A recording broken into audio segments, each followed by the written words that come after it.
আজকাল দেখি ভিক্ষুকরাও এসব ড্রেস পরে ভিক্ষা করে। আচ্ছা যাই হোক, নে। আমি অনেক কিছুক্ষণ আগেও একজন কোটিপতি ছিলাম। কাছের মানুষের বিশ্বাসঘাতকতা আমাকে রাস্তার ভিক্ষুকদের পাশে বসিয়েছে।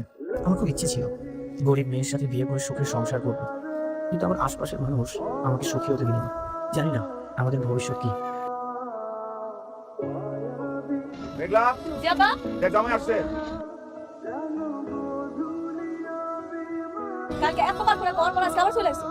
নির্লজ্জ বেহায়া। হ্যাঁ, আমি নির্লজ্জ। আমার চাচা চাচি আমার সাথে এত বেইমানি করার পরেও আমি তাদেরকে মাফ করে দিয়েছিলাম।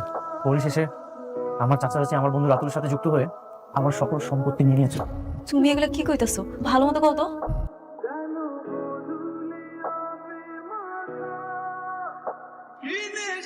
বাবা, মা, আমাকে কি এখানে একটু ঠাই দেওয়া যায়? অনেক, তুমি এগুলো কি কইতাছো? আমার সব বিপদে আপদে তুমি সব সময় পাশে ছিলে। এখন তুমি আম্বু সাইডে কই থাকো? তুমি আম্বু কাছে থাকো। তোমার ওই বন্ধুরে তুমি একদিন ঠিক শিক্ষা দিবা। তোমার অনেক বড় হতে হবে। বুঝলাম, তুমি যদি আমার পাশে থাকো আমি সব কিছুর সাথে লড়াই করতে পারবো। আপনারা মানে এটা কেমন ধরনের behave?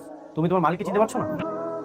How much of this restaurant I want to buy? রেস্টুরেন্টের প্রাইস তো অলমোস্ট 30 লাখ, কিন্তু আমি তো সেল করব না। রাতু, ওনাকে 50 লক্ষ টাকা দিয়ে দাও। মালিককে চিনবো না কেন? মালিককে তো আমরা চিনি। আপনি কেন এসেছেন? এখন থেকে রোজ আমি রেস্টুরেন্টে আসবো। আমি এখন থেকে দেখাশোনা করবো। একটা রাস্তার ফকির নাকি রেস্টুরেন্ট দেখাশোনা করবে? হাস্যকর। এই রেস্টুরেন্টের দাম জানেন? কি বললি তুই? মুখ সাবধান অনেক।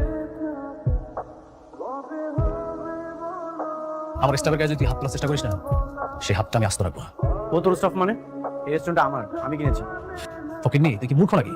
দলিলে সবকিছু স্পষ্টভাবে লেখা আছে, তোর স্থাবর অস্থাবর সব সম্পত্তির মালিক আমি, এমনকি এই রেস্টুরেন্টটাও। সি রাতুল ভাই, আপনি ওর বন্ধু না?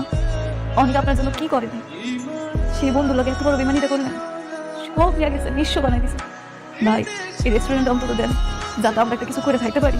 ওরে আমি একটা কানা করে দিই। ভাই, এত বাসা ধরেন না ভাই। ভাই, রেস্টুরেন্ট অন্তত বিপদ দেন আমাকে। মেঘলা, কি করতেছো? পা কেন ধরতেছো?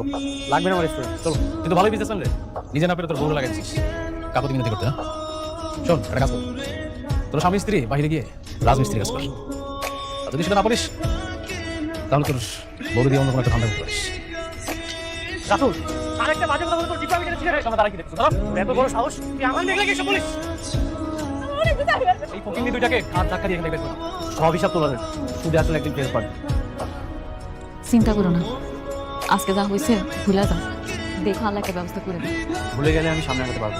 সবকিছু মনে রেখেই নিজেকে তৈরি করতে হবে, আর উচিত জবাব দিতে হবে। আমি কইছিলাম কি বাবা, আমাকে চায়ের দোকানটা তো আছে, সেইখানে গিয়া যদি এরকম কোন কথা হইলাম? আমার কোটিপতি জামাই, সে কবে চার দোকান